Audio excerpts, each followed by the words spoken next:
Intinya, Demokrat dibilang mau dijegal. Itu menurut dugaan SBY. Dan sekarang sudah terbukti siapa yang menjegal Demokrat. Mau tahu nggak siapa? Ya SBY sendiri. Kenapa? Jadi begini, salah satu cara agar Demokrat bisa mengusung AHY tanpa berkeringat adalah lewat presidensial threshold dijadikan 0%. Tapi sayangnya sudah belasan kali gugatan itu ditolak. Yang terbaru adalah PKS juga ikut menggugat. Dan baru-baru ini MK memberikan keputusan menyakitkan bagaikan hantaman palu di kepala PKS. MK menolak gugatan PKS untuk seluruhnya. MK menyatakan presidensial threshold 20% adalah konstitusional.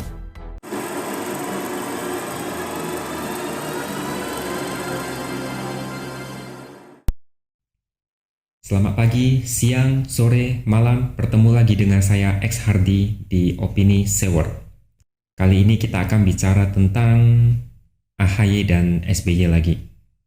Sebelum kita mulai, mari kita ingat-ingat dulu apa yang pernah dikatakan oleh SBY ketika dia nongol mendadak dan mengaku akan turun gunung. Ya tentu saja, dia bilang ada tanda-tanda pemilu 2024 nanti tidak jujur dan adil. Saya rasa kalian semua sudah tahu, ini hanya isu yang sengaja dibuat SBY untuk mencari kambing hitam, sekaligus memposisikan Demokrat sebagai pihak yang dijolimi. Demokrat ingin dianggap diperlakukan tidak adil, padahal faktanya Demokrat jadi pecundang tak laku sejak SBY lengser. Dia juga bilang ada skenario di mana Pilpres 2024 nanti cuma diikuti oleh dua pasangan calon. Sedangkan Demokrat disebut tak bisa mengajukan capres atau cawapresnya sendiri, meskipun berkoalisi dengan partai lain. Intinya, Demokrat dibilang mau dijegal. Itu menurut dugaan SBY. Dan sekarang sudah terbukti siapa yang menjegal Demokrat. Mau tahu nggak siapa? Ya SBY sendiri. Kenapa? Jadi begini. Salah satu cara agar Demokrat bisa mengusung AHY tanpa berkeringat adalah lewat presidensial threshold dijadikan 0%. Tapi sayangnya sudah belasan kali gugatan itu ditolak. Yang terbaru adalah PKS juga ikut menggugat. Dan baru-baru ini MK memberikan keputusan menyakitkan bagaikan hantaman palu di kepala PKS. MK menolak gugatan PKS untuk seluruhnya. MK menyatakan presidensial threshold 20% adalah konstitusional. PKS dulunya meminta agar angka ini diturunkan menjadi 7-9% saja. Tapi MK tidak berwenang mengubah besaran persentase tersebut karena hal itu adalah kebijakan politik yang terbuka.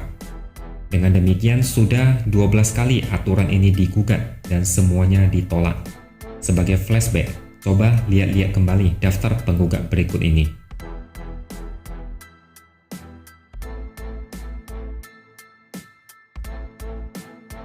Ada beberapa nama yang sudah kalian kenal.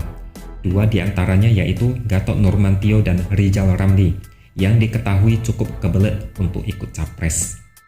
Partai Umat juga ikut-ikutan. Mungkin supaya Pak Tua mau ikutan jadi capres juga. Lalu yang membingungkan bagaimana dengan Lius Sungkarisma? Saya pribadi mau bingung, ngapain orang ini menggugat presidensial threshold? Apakah dia mewakili Bohir? Atau juga mau ikutan nyapres? Ini sih mimpi. Sampai kiamat pun tak akan ada yang mau memilih dia jadi presiden.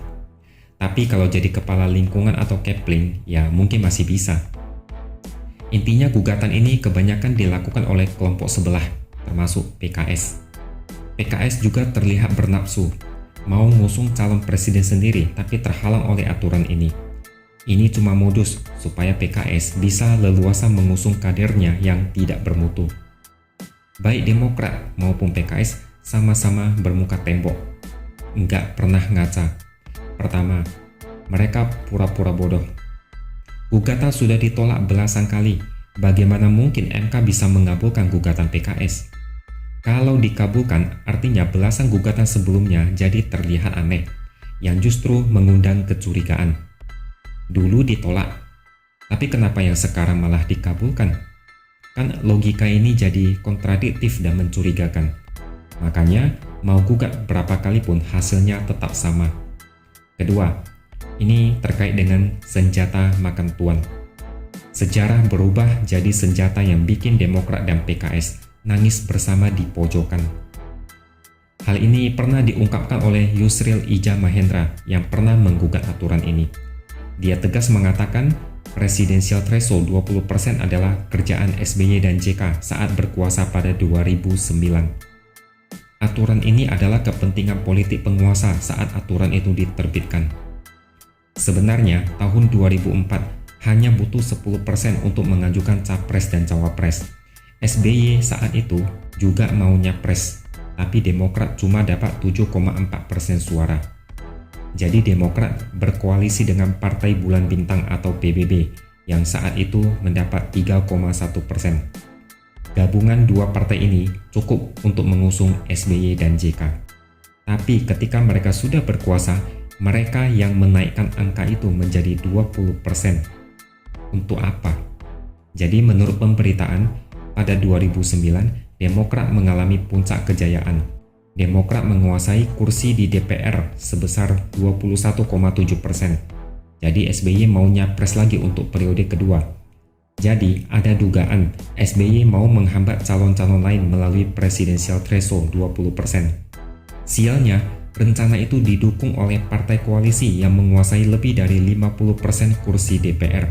Termasuk di dalamnya PKS. Makanya waktu itu ada menteri dari partai ini, yaitu Menkominfo. Tentu kalian semua udah tahu perkataan paling spektakuler dari mulut orang ini. Internet cepat buat apa? Dari sini bisa dibuat sebuah kesimpulan yang sangat pahit. Kalau SBY merasa ada yang menjegal Demokrat mengusung capres dan cawapres, maka SBY lah orang yang harus bertanggung jawab. Dalam kenyataannya, presidensial threshold 20% yang dibuat dan disetujui SBY malah jadi bumerang bagi anaknya sendiri.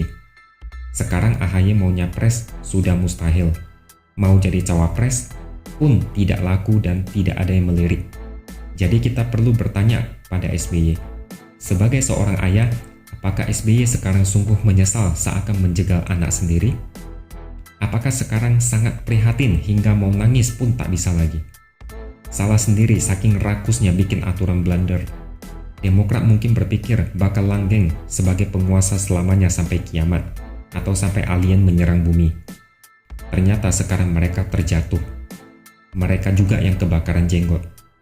Ambisi di masa lalu berubah jadi senjata mematikan. Tapi mereka tetap bersikap menjijikkan. Tanpa rasa malu menjilat ludah sendiri, menggugat aturan yang mereka buat sendiri. Dan lebih lucunya lagi, mereka memainkan narasi seolah dizolimi. Hakim tidak berani, dicurangi oleh rejim Jokowi, dan narasi sampah lainnya. Jadi dengan ditolaknya gugatan tersebut, PKS merana.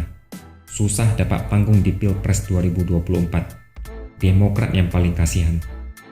Ya tapi syukurin aja deh, rasain aja. Siapa suruh dulu terlalu bernafsu. Sekarang kena karmanya sendiri. Jadi kita patut berterima kasih pada SBY yang bisa membuat aturan presidensial threshold begitu kuat sehingga digoyang belasan kali pun tetap tidak runtuh. Mungkin ini satu prestasi yang harus diapresiasi dari SBY. Saking pintarnya dia sampai-sampai tidak sadar sudah menghancurkan mimpi anaknya sendiri. Jadi saat SBY bilang Pilpres 2024 hanya ada 2 capres-cawapres dan Demokrat mau dijegal, SBY sebenarnya menampar diri sendiri di hadapan kadernya. Seolah mau bilang, sayalah yang mencelakai anak saya sendiri.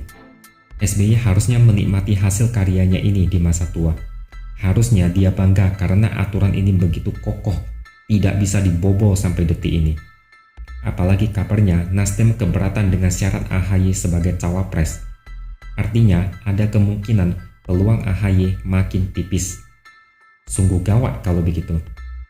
Tak terbayang kalau misalnya PDIP menang terus selama berpuluh-puluh tahun. Gimana sikap Demokrat? Apa yang akan dikatakan SBY dan AHY? Apa nggak nangis darah tuh? Sekian opini dari saya. Sampai jumpa lagi di video berikutnya.